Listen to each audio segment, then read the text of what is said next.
करेंगे NCERT class 7 science का chapter 2 nutrition in animals और इसके क्वेश्चन आंसर्स को भी देखेंगे। तो स्टार्टिंग में हम कुछ इंपॉर्टेंट चीज़ें समझ लेते हैं। नेम द फॉलोइंग में क्या है? Absorption of food. Absorption of food हमारी बॉडी में कौन करता है? हमारी बॉडी में एब्जॉर्प्शन ऑफ फूड मतलब फूड को एब्जॉर्ब करना, सोखना, वो किसका काम होता है? स्मॉल इंटेस्टाइन का। दो टाइप की इंटेस्टाइन होती है हमारी बॉडी में, लार्ज इंटेस्टाइन और स्मॉल इंटेस्टाइन। स्मॉल इंटेस्टाइन का काम होता है फूड को एब्जॉर्ब करना, फूड में जो भी इंपॉर्टेंट न्यूट्रिएंट्स होते हैं उनको। च्यूइंग ऑफ फूड, च्यू का मतलब होता है चबाना, तो चबाने का काम कौन करता है? हमारा माउथ करता है। हमारे माउथ में जो पूरी बकल कैविटी होती है, मतलब जैसे कि हमारे जो दांत होते हैं, टंग हो गई, तो बकल कैविटी का काम होता है फूड को च्यू करना, चबाना। किलिंग ऑफ बैक्टीरिया मतलब जो फूड में बैक्टीरियाज प्रेजेंट होते हैं, हार्मफुल जो हो सकते हैं हमारे लिए, वो कौन किल करता है? स्टमक, हमारा पेट। कंप्लीट डाइजेशन ऑफ फूड, जो फूड का पूरी की पूरी तरीके से डाइजेशन होता है, पचता है, वो पेट में नहीं पचता है, लोग बोलते हैं ना पेट में पचता है, तो मतलब वही पेट का पार्ट समझते हैं सब, तो वो होता है स्मॉल इंटेस्टाइन में। और ये जो एब्जॉर्प्शन ऑफ फूड और डाइजेशन ऑफ फूड दोनों के दोनों होता है हमारा स्मॉल इंटेस्टाइन में, मतलब पूरी तरीके से जो डाइजेस्ट हो जाता है वो कंप्लीट डाइजेशन स्मॉल इंटेस्टाइन में होता है। फॉर्मेशन ऑफ फीसेस किस में होता है? लार्ज इंटेस्टाइन में। अब मैच करना है हमको कि फूड कंपोनेंट और उसका प्रोडक्ट ऑफ डाइजेशन क्या बनता है। मतलब फूड ये कंपोनेंट है, कंपोनेंट को ये वाला मतलब फूड का ये वाला कंपोनेंट है, न्यूट्रिएंट है, और इससे डाइजेशन के बाद क्या बनता है वो बताना है।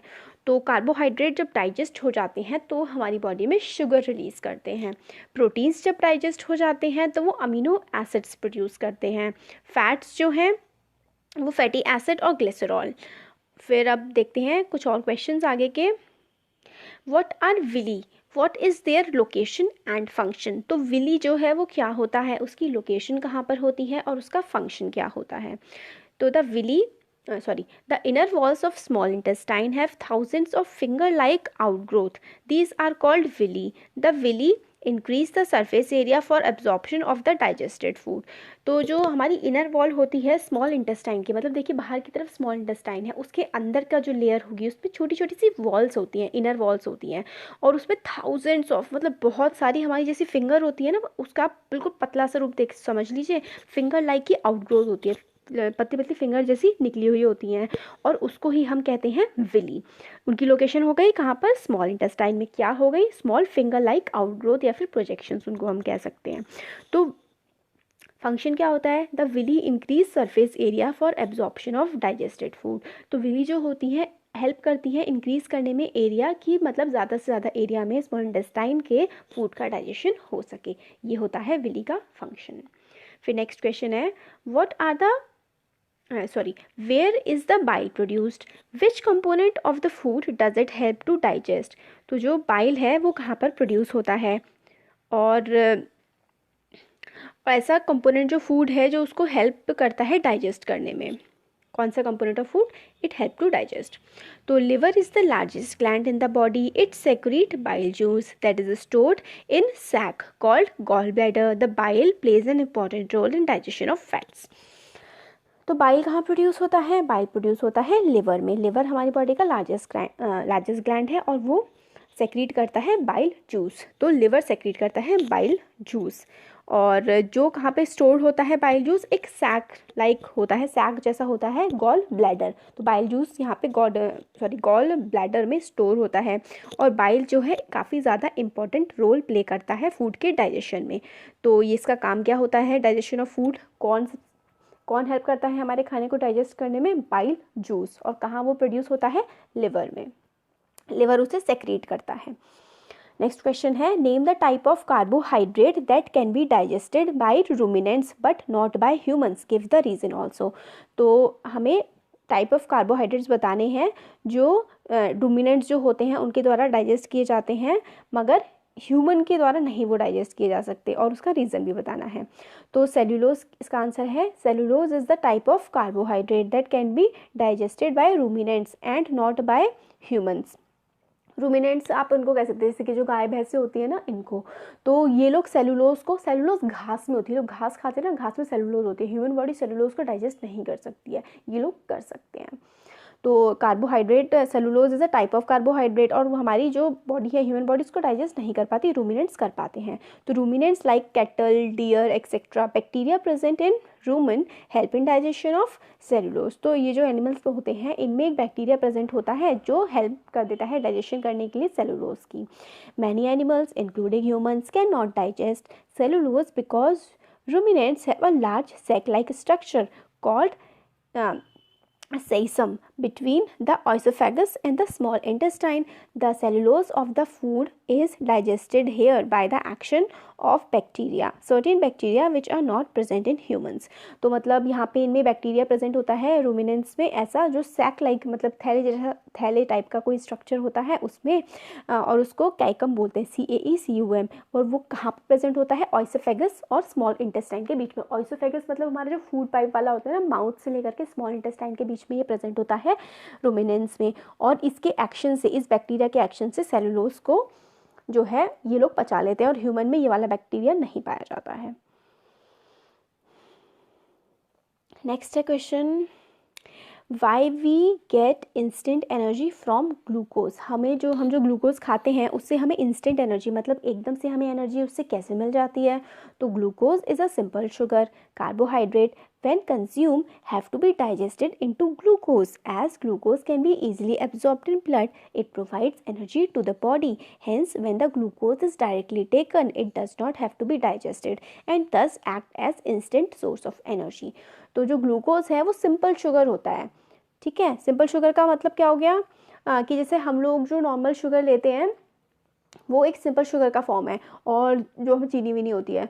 और कार्बोहाइड्रेट जो है वो कार्बोहाइड्रेट अगर हम खाते हैं जैसे आलू के फॉर्म पे, तो उसको डाइजेस्ट होना पड़ता है, डाइजेस्ट होने के बाद वो ग्लूकोज में कन्वर्ट होता है। और ग्लूकोज तो ऑलरेडी उसी फॉर्म में होता है जो हमारी कार्बोहाइड्रेट डाइजेस्ट होने के बाद आते हैं उस फॉर्म में। तो इसलिए जब हम ग्लूकोज खाते हैं तो इंस्टेंटली हमारी बॉडी को एनर्जी मिल जाती है, क्योंकि हमारा ब्लड जो है वो उस ग्लूकोज को आराम से एब्जॉर्ब कर पाता है, सोख पाता है, और तुरंत ही हमारी बॉडी को एनर्जी प्रोवाइड कर पाता है। तो आगे यही है कि बाकी जो है जो कार्बोहाइड्रेट है उसकी पहले डाइजेशन की ज़रूरत पड़ती है, और ग्लूकोज को डाइजेस्ट नहीं करना पड़ता, ब्लड डायरेक्टली एब्जॉर्ब कर लेता है और तुरंत ही एनर्जी प्रोवाइड कर देता है। फिर नेक्स्ट है, right one similarity and one difference between the nutrition in amoeba and human beings.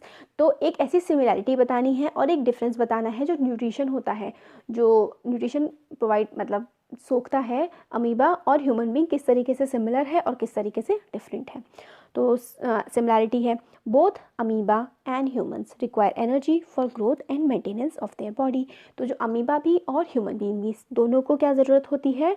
Nutrition की ज़रूरत होती है, एनर्जी की ज़रूरत होती है अपनी बॉडी को मेंटेन करने के लिए और बढ़ने के लिए, ग्रोथ के लिए। This energy is derived from the food that they eat. और एनर्जी हमें कहाँ से मिलती है? हमें खाने से एनर्जी मिलती है।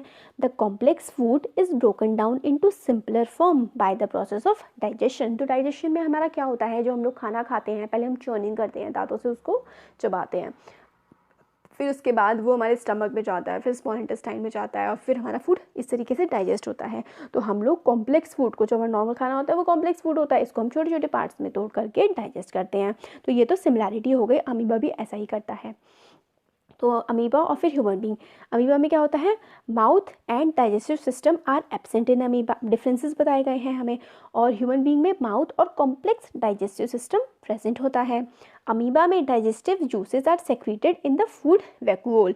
डाइजेस्टिव जूसेस जो होते हैं वो कहाँ सेक्रेट होते हैं? फूड वैक्यूल में। और ह्यूमन बींग्स में digestive juices are secreted in stomach, small intestine and buccal cavity.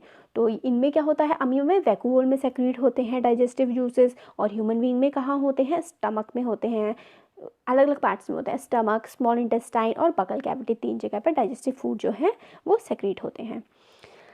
फिर नेक्स्ट क्वेश्चन है हमारा, can we survive only on raw leafy vegetable या फिर ग्रासेस? डिस्कस करिए। तो इसका आंसर होगा no, humans can not survive only on raw leaves, vegetables और ग्रासेस। क्यों ह्यूमन बींग्स सिर्फ इन चीज़ों पे सर्वाइव नहीं कर सकते हैं? ऐसा क्यों? It is because the grass is rich in cellulose, हमने जैसे पहले पढ़ा था सेल्यूलोज में रिच होती है घास। Which is a type of carbohydrate that human are not able to digest due to absence of cellulose digestive enzyme. तो हमारी बॉडी में सेलुलोज डाइजेस्टिव एंजाइम नहीं होता है, इसलिए हम लोग जो ग्रास में सेलुलोज होती है उसको डाइजेस्ट नहीं कर पाएंगे तो न्यूट्रिएंट उसमें से नहीं ले पाएंगे, और एनर्जी को जिसकी रिक्वायरमेंट है न्यूट्रिशंस की वो नहीं मिल पाएंगे, तो इसलिए हम लोग इन चीज़ों पर ज़िंदा नहीं रह सकते हैं। तो ये वाले हमारे हो गए। फिर अब हम देख लेते हैं हमारा ह्यूमन का जो डाइजेस्टिव सिस्टम होता है, ये ह्यूमन डाइजेस्टिव सिस्टम है। ये देखिए हम लोगों का ये माउथ है, माउथ में फिर हमारे दांत होते हैं, है ना। फिर ये दांत, जीभ वगैरह ये सारा का सारा मिलके बकल कैविटी बनता है। फिर उसके बाद सेलिवरी ग्लैंड्स होते हैं, जैसे हमारे मुंह में जो थूक बनता है ना, उसकी वजह से हमारा जो खाना है वो हम लोग जो है वो डाइजेशन के लिए आगे खाने को नहीं भेज पाएगा, क्योंकि चर्निंग होती है और खाना छोटे छोटे पार्ट्स में वो होता है, डिवाइड होता है। फिर आगे है ऑइसोफेगस, ये बड़ा सा जो पाइप है ना जिसके हेल्प से नीचे जाता है हमारे पेट में खाना, तो ये ऑइसोफेगस होता है। फिर हमारा ये स्टमक है, फिर स्टमक के नीचे की साइड होते हैं पेनक्रियाज, फिर इसके एक साइड लिवर होता है और यहीं पर गॉल ब्लैडर प्रेजेंट होता है। फिर स्मॉल इंटेस्टाइन होती है, ये जो बीच वाली है, और ये बड़ी वाली जो है ये लार्ज इंटेस्टाइन है। नीचे की तरफ आता है हमारा रेक्टम और एनस आता है। तो ये हो गया हमारा ह्यूमन डाइजेस्टिव सिस्टम, और किस तरीके से वर्क करता है ये तो हमने क्वेश्चन आंसर्स के फॉर्म में समझ ही लिया है। तो हो गया अब हमारा chapter complete. Thank you so much.